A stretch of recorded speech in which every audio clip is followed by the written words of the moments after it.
Այսօր մենք 21-րդ դարում ապրողները սիրելիներ միշտ դժգոհ ենք ապրում։ Կարևոր չի ինչից ենք դժգոհ, նույնիսկ մեր կերած ճաշից էլ կարող ենք դժգոհել ու ասել, որ չենք ուտում, լավը չի, համով չի, ինչու այսպես չենք պատրաստել, ինչու այդպես չենք արել։ Մեզ թվում է թե սրանք փոքրիկ մանրուքներ են, բայց այս մանրուքները չգնահատելու սկսում է մնացած մեծ բաները չգնահատել։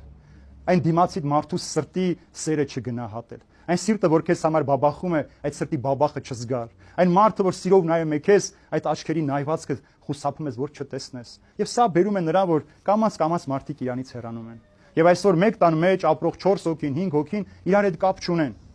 Ամեն մեկի համար շատ թանկ էր հեռախոսը, իր ննջասենյակը եւ վերջ։ Հաց ուտելուց եթե երբեմն իշներ միասին հաց ուտեն, կլինի, եթե չէ, դա էլ չկա, ամեն մեկը որ ժամին ուզում է, իր ճաշն ուտում է, գնում իր գործին, գալիս, ու սա չի կոչվում այլևս ընտանիք։ Սա կոչվում է տարբեր մարդկանց հետ միատեղ ապրել, բայց ոչ ընտանիք, ոչ սիրո